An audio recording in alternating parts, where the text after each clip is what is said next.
Hello, hello, hello.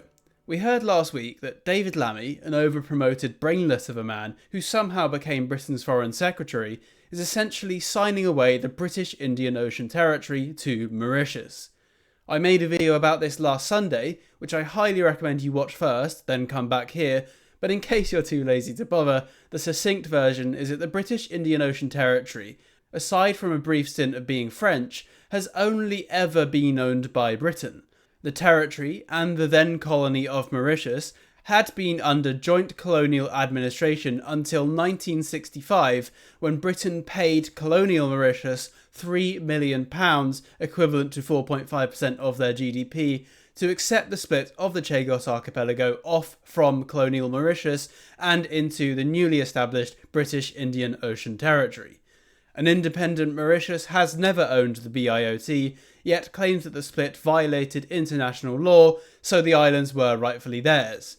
Then, more recently, an international court made an advisory, non-binding opinion that Mauritius should have the islands simply because the international community hates Britain. Yet, for whatever reason, the British government decided to negotiate with Mauritius, a country firmly in the pocket of China, and David Lammy has agreed to not only hand over the British Indian Ocean Territory, but also pay them annually to develop the lands. All this done behind the backs of Parliament and the general public. Anyway, he was forced yesterday to debate the matter in Parliament, and so I'll be reacting to some of the highlights of that here.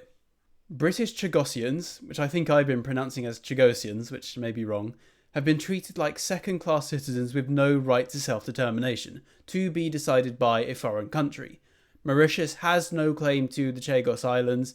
This deal is not a triumph. It is not for Mauritius or the US to decide its future.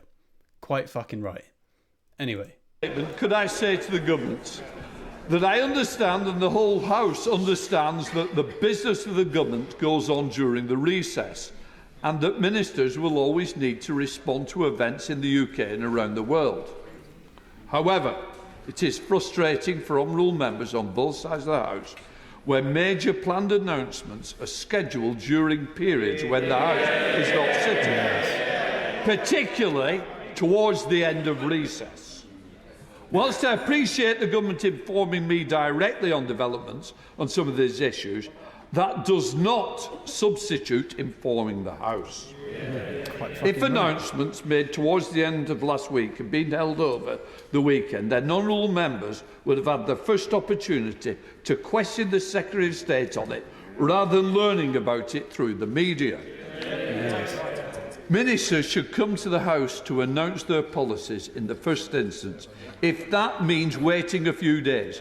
And the excuse that we may have an election elsewhere in the world is not my concern, because it is the elected members in this House on both sides that I represent. Secretary of State David Lammy. Right, yeah. I mean, that's a very powerful speech. I mean, the announcement came, I believe, last week Thursday, and Parliament was in recess until Monday. 4 days they could have waited. And I don't know when this election in Mauritius was. It's either an election coming up very soon or it's already happened in Mauritius. And their government, who's firmly in the Chinese pocket, will definitely be using this to bolster their legitimacy. The fact that you couldn't wait 4 days is bloody ridiculous. And the Speaker's quite right. We shouldn't be caring about what elections there are abroad, and we shouldn't care about Mauritius, and we shouldn't care about the US's point of view in this. We should only care about us, and Lammy should only care about Parliament in the matter. And by the way, this Speaker, Lindsay Hoyle, he is a Labour man. This is not some right-wing guy who's outraged by the left. This is a Labour Speaker representing the House who is outraged by the Labour government on this matter. Anyway. Well, Mr. Speaker, I'm very grateful for your instructions at the beginning of this statement, and with permission I will make a statement on the conclusion of negotiations on the exercise of sovereignty over the British Indian Ocean Territory. On Thursday, the 3rd of October... Order. I've done the bidding. I don't need others to come in on the back of it. Secretary of State. I'm very grateful, Mr. Speaker. On Thursday, the 3rd of October, my right honourable friend, the Prime Minister and Mauritian Prime Minister Juggernaut made a historic announcement. After 2 years of negotiations my Right Honourable friend, the Prime Minister, and Mauritian Prime Minister Juggernaut made a historic announcement. After 2 years of negotiations and decades of disagreement, the United Kingdom and Mauritius have reached a political agreement on the future of the British Indian Ocean Territory. Mr. Speaker, the treaty is neither signed nor ratified, but I wanted to update the House on the conclusion of formal negotiations at the earliest opportunity. Members will appreciate the context. Since its creation, the territory and the joint UK-US military base on Diego Garcia has had a contested existence. In recent years, the threat has risen significantly. Coming into office, the status quo was clearly not sustainable. A binding judgment... Sorry, that is ridiculous. The status quo is not sustainable. Like, Mauritius is a nothing country, and there's been but an advisory court decision. Nothing's been binding, there's no threats, there's no sanctions put against us. The status quo was absolutely something we could uphold. Bloody hell. Against the UK seemed inevitable, and it was just a matter of time before our only choices would have been abandoning the base altogether. That's ridiculous. Or breaking international law. Mr. Speaker. International law is a piss take. It's a complete piss. It's completely voluntary. Who enforces international law? Honestly, like, what's going to happen? The US is going to put sanctions against us? I don't think so. International law is entirely optional. Like, we people in this country hold these ideas of international law and human rights in such high esteem without any conception of what they are, where they come from, or what they mean. This is ridiculous. Order. You'll all be able to question the Secretary of State, so please just wait for that moment. You've been here long enough to know they don't come at this stage. Good try, but not working. Secretary of State. Mr. Speaker, if you oppose the deal, which of these alternatives do you prefer? Doing this deal on our terms? Our terms. We're paying them to take our islands. Into the future. What does he mean, our terms? Mr. Speaker, this is why in November 2022, the then Foreign Secretary, the Right Honourable Member for Braintree... No, I'm sorry, our terms. These are like surrender terms. This is like we've lost the war, we're handing over the territory and paying war reparations. This is what it's like. Oh my God, our terms. This fool of a man. Initiated sovereignty negotiations. Well, this bit's true. These negotiations started under James Cleverly of the Conservative Party, who should never have started these negotiations. But the Conservative Party did not give in. They did not sign away the lands, and for 2 years they tried to find a workable settlement. Labour has instead signed them away without much care at all. In fact, Guido Fawkes reported that it took Lammy about 9 days to come to this conclusion. So as much as you can blame the Tories for starting these negotiations, they weren't the ones who signed the lands away. It's also why, Mr. Speaker, my predecessor, Lord Cameron of Chipping Norton, ultimately continued with those deals.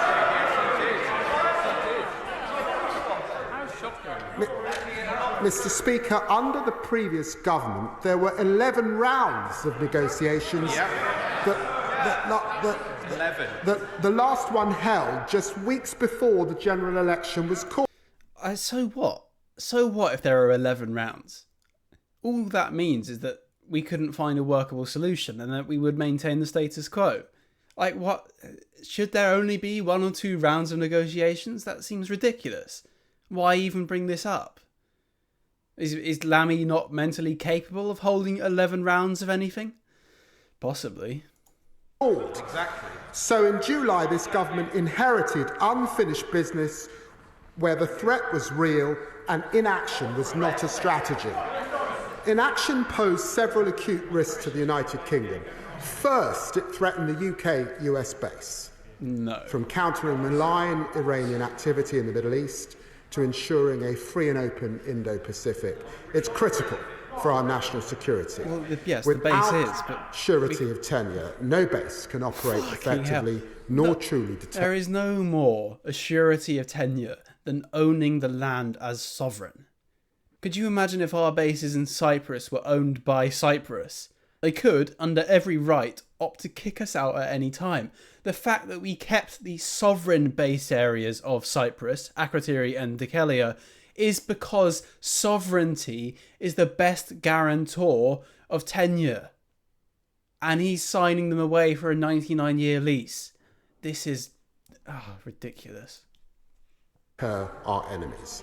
Critical investment decisions already being delayed. Second, it impacted on our relationship with the United States, who neither wanted nor welcomed the legal uncertainty and strongly encouraged us to strike a deal. It's our base. It's our Mr. country. Speaker, I am a transatlanticist.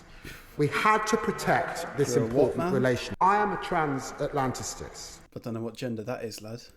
We had to protect this important relationship. And third, it undermined... Look. This is probably beyond the remit of this video, but the Yanks have done nothing but abuse our relationship. They have sought to dismantle our empire every chance they bloody well get. I don't care what they say we should do, frankly. Yes, we are under their economic thumb, and if we lost trading relations with them, we'd be even further in the shit. But we cannot let ourselves be ruled by fucking Washington. Jesus Christ, man, you're meant to represent Britain, not America. Our international standing. Especially not Joe Biden. We're showing that what we mean is what we say on international law and our desire for partnerships with the global south. This strengthens our arguments when it comes to issues like Ukraine or the South China Sea. And Mr. Speaker, further legal wrangling served nobody's interests but our adversaries. In a more volatile world, surrendering a deal them helps benefited our us all, adversaries. the UK, the United States and Mauritius. This government therefore made striking the best possible deal a priority. The best possible deal. You're surrendering the land and paying them to take it. We're not even getting a refund for the £3 million we sent to colonial Mauritius to split off the land. This is absolute... How can he say this? I know politicians lie, I know they say all sorts of ridiculous shit, but how can he say this is the best possible deal? How can anyone fall for this? Prime Minister's Special Envoy for these negotiations, and he's worked closely with a brilliant team of civil servants and lawyers. Their goal was a way forward which serves UK national interests, respect the interests of our partners and upholds the international rule of law. Why? This agreement Why fulfills respect these the interests objectives. of our partners? It is strongly supported by partners, with President Biden going so far as to applaud our achievement within minutes of the announcement. Secretary Blinken and Secretary Austin have also backed this successful outcome, which reaffirms our special defence relationship. And the agreement has been welcomed by the Indian government and commended by the United Nations General Secretary General. In return for agreeing to Mauritian sovereignty over the entire islands, including Diego Garcia, the UK-US base has an uncontested long-term future. Base operations will remain under full UK control well into the next century. Mauritius will authorise... Look at what happened to our last 99-year lease. Hong Kong Island and Kowloon Peninsula were owned by Britain in perpetuity. The new territory was owned through a 99-year lease. Yet, when the lease came up, the entire land was handed back, including Hong Kong and Kowloon, which by right were ours forever. This is not a guarantee of a long-lasting base there. This is a short-term decision in the long scale of history. Absolute madness. To exercise their sovereign rights and authorities to respect Diego Garcia. This is initially for 99 years, but the UK has the right to extend this. And we have full Mauritian backing for robust security arrangements. Sorry, what right? We don't have a sovereign right. I mean, what actual right is this? Even if we wanted to give up most of the islands, why could we have not kept Diego Garcia, the main capital where the base is, as sovereign, a sovereign base area? Why could we not have done that? Piss take. Arrangements. Yeah, I'm sorry, but if Mauritius isn't allowed on the island because we've got a 99-year lease that apparently we have the right to extend, why not just keep the island sovereign? It doesn't including make preventing sense. foreign armed forces from accessing or establishing themselves on the outer islands. The base long-term future is therefore more secure under this agreement than without ridiculous. it. If this were not... If Mauritius invites a Chinese diplomat or a Chinese military unit to go onto the other islands, by what right can we stop them? It's their sovereign land, Mauritian sovereign land. What if Mauritius decides to sell the land to China? By what right do we stop them? This is absolutely insane. Not the case, I doubt the White House, State Department or Pentagon would have praised the deal so effusively. This agreement will be underpinned by a financial settlement that's acceptable to both sides. Members will be aware the government does not normally reveal payments for our military base overseas, and so it would be inappropriate to publicise further details of these arrangements at this stage. Mr. Speaker, the agreement also recognises the rights and wrongs of the past.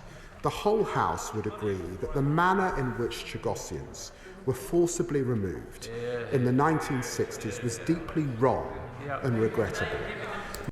Right, on this matter, yes, he's correct. The Chagosians, who are the descendants of slaves and other people who came later to work on the lands, were forcibly removed in the late 60s and early 70s. Many of these people now live across Mauritius, the Seychelles, and the UK. But these people have never been consulted in these negotiations. Their voices have never been heard. In fact, even on the BBC article announcing the deal, there was a Chagosian man saying that he hated the deal. And so bringing them up has nothing to do with this. Their being kicked off the island has nothing to do with sovereignty. Many of them want to return under British sovereignty, because they are British. This historical wrong has nothing to do with sovereignty. Seriously, man. Mauritius is now free to implement a resettlement programme to islands other than Diego Garcia. The United Kingdom and Mauritius have also committed to support Chagosians' welfare, establishing a new trust fund capitalised by the UK and providing additional government support to Chagosians in the UK. We could have done all this ourselves and all the fucking international backlash would have gone away. Resettle the people under British sovereignty as they were when they were kicked out. All the international pressure goes away. This is a piss take. And the UK will maintain the pathway for Chagosians to obtain British citizenship. Furthermore, Mauritius and the UK will now establish a new programme of visits to the archipelago for the Chagosians. This agreement also ushers in a new area of our relations with Mauritius, a Commonwealth nation and Africa's leading democracy. We have agreed to intensify cooperation on our shared priorities, including security, growth and the environment. The agreement ensures continued protection of these islands' unique environment, home to over 200 species of coral and over 800 species of fish. Yeah, I mean, these islands are, because they're undeveloped and no one lives there, they're incredible nature reserves. All the coral around them, all the fish, everything. It's untouched land. Resettling people and giving it over to Mauritius and China means almost certainly that Mauritius will exploit the resources there. I mean, I am in favour of sending the Chagosians back under British sovereignty, but bringing up the natural beauty of the land and how it's untouched, I mean, surely this only serves against the deal. And finally, Mr. Speaker, I want to reassure the House and all members of the UK family worldwide that this agreement does not signal any change in policy to Britain's other overseas territories. Oh, it does. Oh, yes, it does. It signals immense weakness, you bloody fool. And Keir Starmer refusing to say that he won't give away any more territories. Whether or not you think this signals anything, Lammy, it does. The Argentines' eyes are shining up at the prospect of getting the Falklands back. I'm sure Cyprus is hoping to get Akrotiri and Deucalion back. I'm sure Spain is hoping to get Gibraltar back. And I shouldn't be saying back, by the way. They are legitimately ours, but Jesus Christ, man, this signals such weakness. British sovereignty on the Falkland Islands, Gibraltar and the sovereign base areas is not up for negotiation. The situations are not comparable.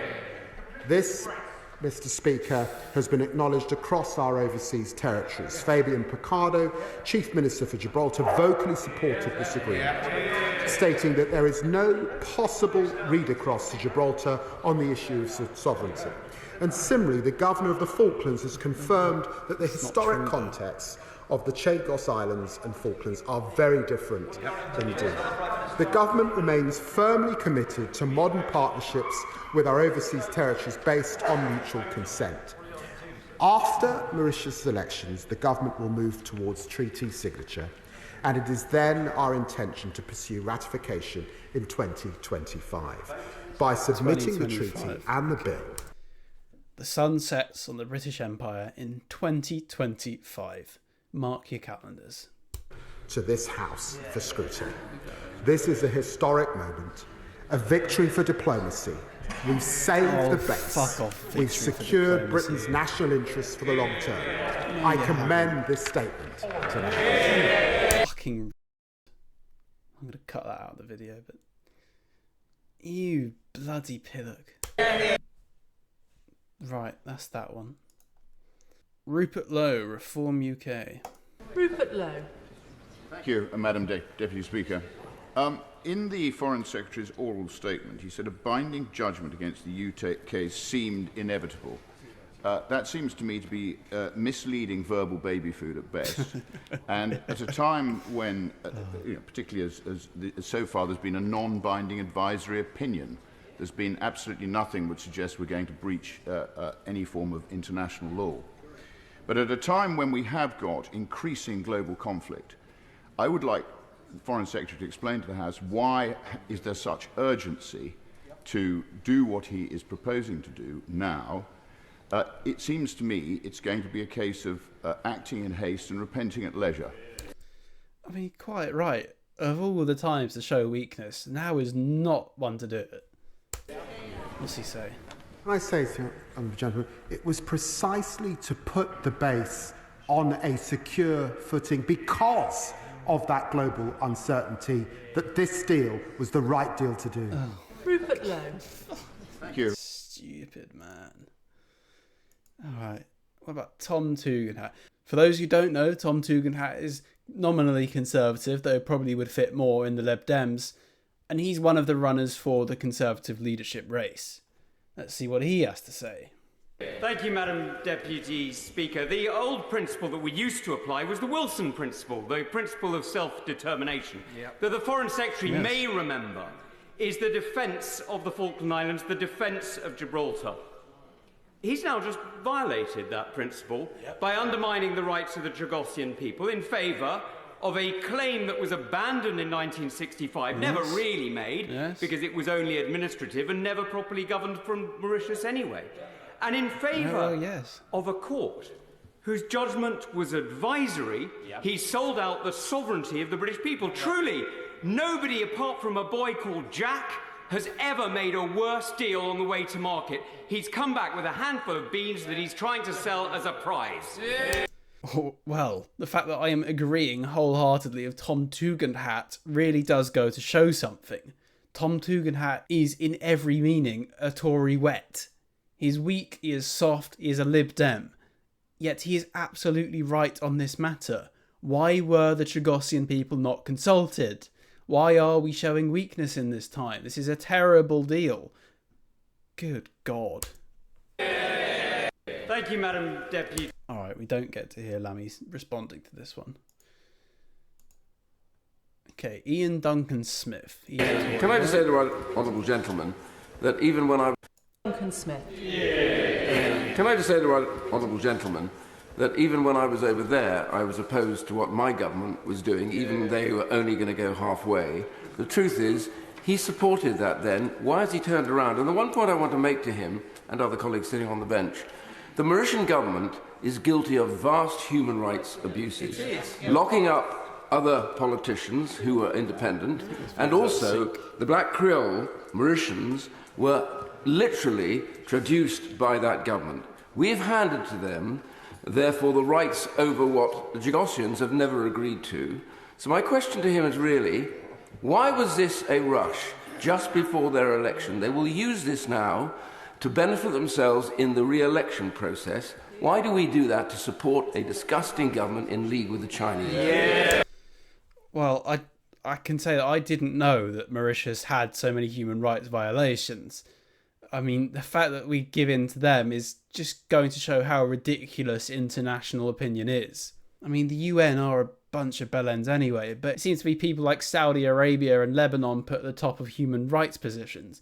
I mean, why would we give anything to these people? They're not our friends. And I think we need to get past this whole idea about the Commonwealth. I mean, even as someone who loves the Empire, this is just not an institution that helps us anymore. Why would we give in to Mauritius, a country that doesn't like us, that commits atrocities and is in the Chinese pocket? Doesn't bloody make sense. And lastly, we have the man himself, Nigel Farage. Nigel Farage. Thank you. Foreign Secretary, it would appear that the judgment, the potential judgment, next judgment... And I must apologise for the quality of these videos being so poor.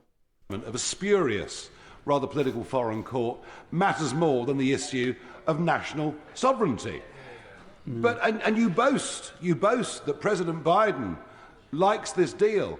Now, the Speaker earlier on said that this House should not be affected by elections that take place in foreign countries. But I wonder, how confident are you, if the 47th President of the USA becomes Donald Trump, that he will approve of this deal, given the importance of our relationship with America? Yeah, I mean, it's a good point. I mean, I can't imagine Trump would be happy about this. I mean, it's ridiculous how much modern history is decided by which arse is sat on the US presidential seat, but, like, Biden hates Britain. There was a time, I think, where he was in some hotel and a relative of his wouldn't sleep in a bed that Her Majesty the Queen had slept in because he was Irish, or the relative was Irish. He really doesn't like us. Like, the fact that he likes this deal should be warning bells, not cause for celebration. What's Lammy say? Well, I'm grateful to the Honourable Gentleman for his question. Let me reassure him that we have sought to take views across the US political establishment. Why care? But I do say to him, to get a US president, a US Secretary of State for Foreign Affairs and Defence applaud this agreement should reassure him that the US would do nothing that would help our enemies, particularly the Chinese, in this regard. That's absurd. 3 Yanks who hate us. I'm sorry, but David Lammy is the worst negotiator this country's ever fucking had. He takes into consideration everyone else's opinion except for ours, not merely sells our islands, but pays for them to be taken away, is the worst deal possible for us, and he's saying it's the best, he's saying it's on our terms. He's not consulted the people who actually have a native claim to the land, the Chagosians.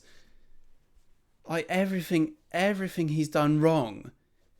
Like, Mauritius is a nothing country. Their GDP is like 10% that of Lidl. This is how irrelevant they are. I can't actually fathom how terrible this Labour government has been and how terrible this deal has been. And not to mention the prestige element. As of now, the sun has not ever set on the British Empire. That is still true. There is a small window every day where the sun is shining on the British Indian Ocean Territory and no other territory of Britain. Come the ratification of this treaty, the sun will set on the British Empire. Now, if this was Anguilla or the Turks and Caicos, maybe I'd be less outraged by it. This government and this particular idiot of a man has signed away a centuries-long source of national pride over nothing at all. There was no pressure on us to hand over these islands. Pretty much none. An advisory court opinion, that was all. This is such a disgrace. I'm outraged. Many people are outraged. I think people aren't even outraged enough, but what does this show? What does this show? We used to be a nation that wouldn't take any bollocks from anyone. And now we're paying people to take our land. I hate to say it. I do love this country and I love what it stood for. I love what it achieved, but this is no longer that country. We are weak. We are stupid. We are led by utter morons. Like, what have things come to? This is terrible. Anyway, I think that's all I've got to say. There will be a vote on it apparently coming soon. I will update you with that. In the meantime, subscribe, check out my other videos, do whatever. I've got a buy me a coffee page. If you want to give me some money, that'd be very welcome. Anyway, thank you for watching. God save the king.